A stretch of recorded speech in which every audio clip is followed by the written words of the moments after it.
Are you interested in investing in apartments and you're actually wondering what would it look like and how much would I make in a typical deal? In this video, we're going to talk about a very specific strategy to apartment investing called value add, and it is hands down the most profitable type of deal that exists in the multifamily world.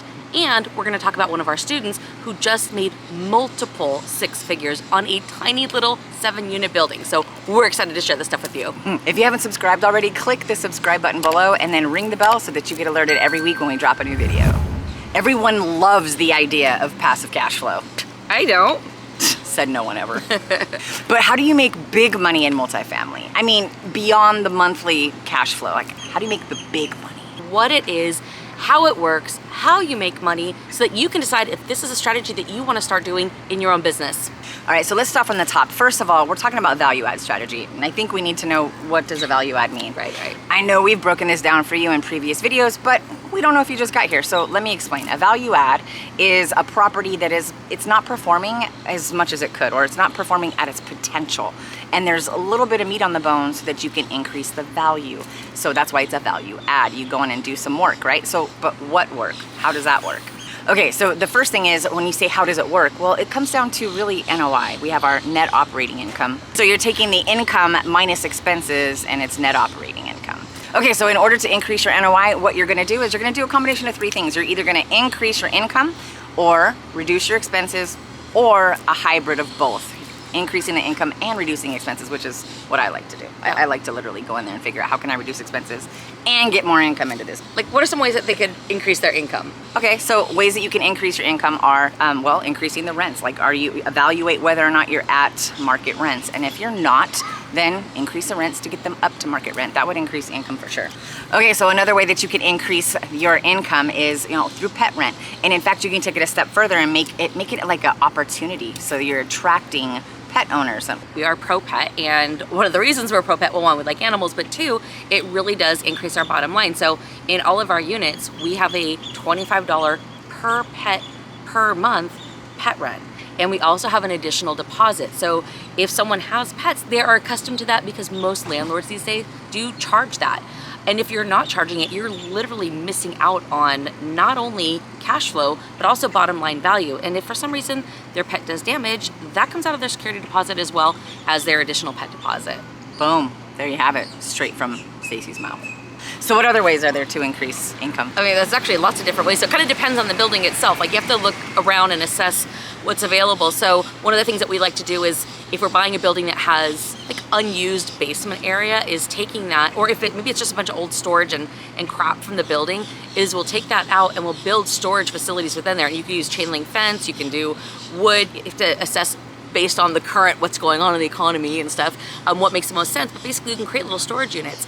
People who live in apartments, like, there's not a lot of space, so to be able to have storage, people are willing to pay for it, because whether they're paying you or paying the used store down the street, they're going to pay someone, and people don't like to get rid of their stuff. So that's a great way to increase income as well. Another thing that we look for an opportunity to do in some of our larger properties is do vending. So we have to look at what are the number of people, what's the demographic of it, but we'll do some studies and find out what do people want. So we'll survey the tenants, and is it soda, is it cold water, is it chips, is it candy, what is it? And then we will partner up with a local vending company, and we'll get a percentage of the proceeds. All of that goes to the bottom line, which then increases the value of the property. Well, like, sometimes you get a property and it has property or land that comes with it, and there's an opportunity to use that land for something. If you have seasonally, there's pumpkin patches, Christmas trees, like, there's all the things. So you can look and get creative, think like outside of the box, or think there is no box, and then use that and rent the space to somebody else. Actually, speaking of that same building in Miami, that when they bought that building, they had that big vacant piece of land, but they also had like these really oddly large storage areas. And one of the things that our students did that were really cool is they took one of those oddly large storage areas, and instead of parceling it out into like $50 little storage units, they ended up renovating it and turning it into a full large 1-bedroom, 1-bath unit, and they're getting $1,200 a month for that. Well, $1,200 a month is, how much is that per year? I mean, 14,000 something. I don't know the math, but anyway, it's a lot per year, and that ultimately hits right down to your bottom line, because it doesn't cost anything to operate that unit. You're already operating the building, so that's a huge increase in the NOI. All right, so let's talk about, like, we talked about all the different ways that you could increase the NOI. How does it work exactly? Like, why is it that NOI increases the value of the property. So one thing that's different about apartment investing compared to residential or 2 to 4 units is that the net operating income actually increases the value of the property, because when a buyer is looking to make a purchase, like, it's not something they're looking to do to move into, it's a business purchase. So the more money that property makes, the more valuable it is. Well, also, if you think about how valuable is a property in San Diego versus like Timbuktu, right? If there's a nice location, prime location, it's gonna be worth a lot more, even the exact same building. So there's something in real estate that we call cap rates, and it's short for capitalization rate. And without diving eyeballs deep and making your heads want to explode and stab yourself in the face with a fork, let me just say this. It's basically a measurement of how much someone's willing to pay for a property in a certain area based on a certain amount of income. So let me break it down to make it simple. If we have a building that costs $1 million, and at the end of the year, after all the expenses, income and expenses, we have $100,000 left, right? This has nothing to do with a mortgage. There's no mortgage in this case. You take that $100,000 and you divide it by the $1 million purchase price, and that tells you your cap rate. So in that case, it would be 10%. What that means, in a 10% cap rate market, people are not willing to pay more than $1 million to get $100,000 of net operating income. Well, let's move that to a market that's super hot. Let's say like Miami or San Diego, or anyway, anywhere that's hot. People are willing to pay more money for that same $100,000. So for example, in a market that had a 5% cap rate, which is probably about Miami at the time of this recording, people are actually willing to pay $2 million for that same $100,000 of net operating income. Well, that's crazy. Why is that? So people are willing to pay $2 million for that same $100,000 of income because they want to own property in that market. They believe in that market, and they believe it's going to go up. That is one of the keys to understanding value add. You don't do a value add property project in a market that has a high cap rate, because technically a high cap rate will mean more cash flow for your money, but it also means it's less desirable as far as selling it. So anytime you make an improvement, you'll get some return, but in a lower cap rate market, you get more return. If you're liking this video so far, smash the like button for us. It's like right there. Right there? Yeah, right there. Hey, so how long does it take to get a value add deal? Well, I mean, it really depends. So everybody's different, but I mean, we have students in our mastermind who've gotten a deal in as little as 60 days. Yeah, I mean. You gotta like come in and like focus, like pick your market, start talking to brokers, start getting deals coming in, analyze them and make offers, like get going. But we've had several students here in the last 12 months that had their first deal within 60 days. Now, I wouldn't say that that's the typical everyday person, but it's typical for WOW.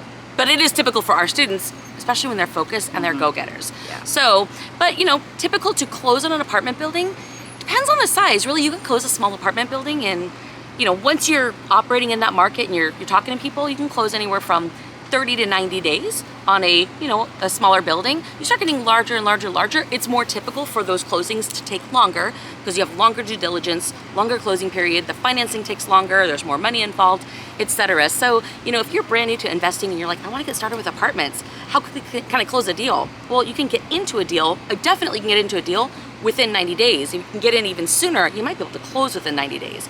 But 3 to 4 months is pretty typical if you come in and you're ready to rock. If you have been trying to figure out, how do I get into this apartment gig and how long would it take, put a comment below and we can give you some guidance, help you out. All right, so let's talk typical time frame of actually doing the deal, right? We talked about how long it takes to get into a deal, but what about to actually do a value add? Yeah, I mean, doesn't that depend on the size? It totally depends on the size. And it also depends too, right? It depends on the size of the building. It also depends on what are you doing in the building? Yeah, that's true. Is it like a total gut renovation? Like we have a student that just got a 13 unit under contract. It's completely vacant. It's been vacant for 5 years. Oh, 5 years? Yeah, 5 years. Shoot. Yeah, so that's going to take a lot longer to get up and running to do value add than a 13 unit that has got 8 or 9 people in there, but we need to raise rents and we could do some renovating. That's going to take a lot less time. That's true. I'm going to use the cash flow of the building to actually fund the renovation. That will take longer, but that's sometimes a better play when you might not have to bring in an extra partner with a bunch more capital. And you'll be able to, then you're not splitting the deal with so many people if you can actually fund the renovations or the improvements through the rent. So maybe you take longer, but sometimes it might take 12 to 16, 18 months to do it that way, but it's less partners, more return for you longer term. it all depends on what your exit strategy is. Yeah, and I know with Marietta, there was an IRA was involved in buying that. They actually did buy it cash. All the partners just put in cash and they bought it. So for them, they could knock through that very quickly because they had all the cash needed to buy it and to renovate it. So there was no lender, there was no waiting for draws. They were just able to knock it out, but they also didn't need to have the cash flow coming in to pay debt service because they funded it basically through an IRA and then through everyone just putting in their own money. And so that makes a difference as well. Totally. You know, when you have a mortgage, you either have to have raised enough capital to pay the mortgage when you have no cash flow coming in, but you have to somehow account for it. And that's why it really can vary quite differently. So I'd say that if you're doing a smaller building, let's say 10 units or so, you know, 6 to 12 months is typical. As you get larger and larger, like Amalia's doing that 24 unit, and she's, I don't know, 7 or 8 months into it. That's probably going to be a good 12 to 18 month turnover project. The deal in Miami, that 18 unit Miami, that's an 18 month because it was fully occupied. They had to literally wait for people to move out so they could renovate and then move new people in. So they're all different. This is just, the important thing to understand is this is not a strategy that returns money overnight. We're not talking about doing fix and flips. We're talking about building long-term wealth, but doing so in a way that adds not only cash flow, but equity. So this is literally, we talk about the BRRRR strategy for 2 to 4 units as the millionaire maker. Right. In apartments, this value add strategy is the millionaire maker because you can make so much. We don't have any students that do any kind of deal in apartments that's value add that's going to return anything less than 6 figures, and usually it's multiple 6 figures. Yeah. When your desire is just to get into cash flow right away, or you're risk averse, going the route of stabilized is great. So stabilized performing, it's the same thing. Like Rebecca closed on a 12 unit this summer, and that was a stabilized one. So she bought it. There were already tenants in there. She immediately walked into cash flow. Same with Temmie. Last year, he bought his first one, was just a little 6 unit. Already had cash flow coming in. And Rebecca had said, you know what, I'm more risk averse, and I first wanted to try my first one as a stabilized, and then I'll do value add like with a partner. And Temmie wanted to do stabilized, so he did that one, and then 4 months later he was closing on a second building and it was value add. Right.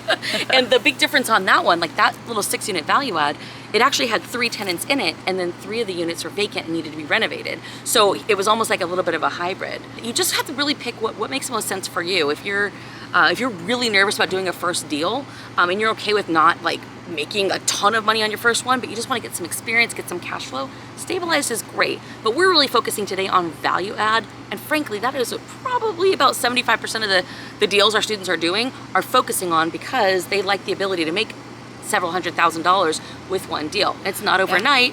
It takes being diligent and operating the building and communicating with partners. You need to be a professional. As you continue to scale and get into bigger properties, and some of our bigger investments, when we're looking at like Class B areas, there's all kinds of cool little add-ons that you can do above and beyond pet rent, right? Like trash valet. Yeah, like we can do valet trash. We do in some areas premium parking, covered parking. So there's just like some premium features that they don't really work so well in like a Class C area, just because people don't have that level of disposable extra income. But you start getting into a little bit nicer areas, those are great little value adds because it's just a small amount to the tenant. But when you have a lot of tenants, like in our 400 unit buildings, like those little things really add up. Oh, totally. But anyway, there's really 3 main exit strategies that you can do, because the whole idea is you're raising the value. So let's just use Marietta's. When she had a broker this was like literally a week ago, a broker contact her about listing the property. So she could sell the property outright, cash it out, and and then she has the money to do with whatever.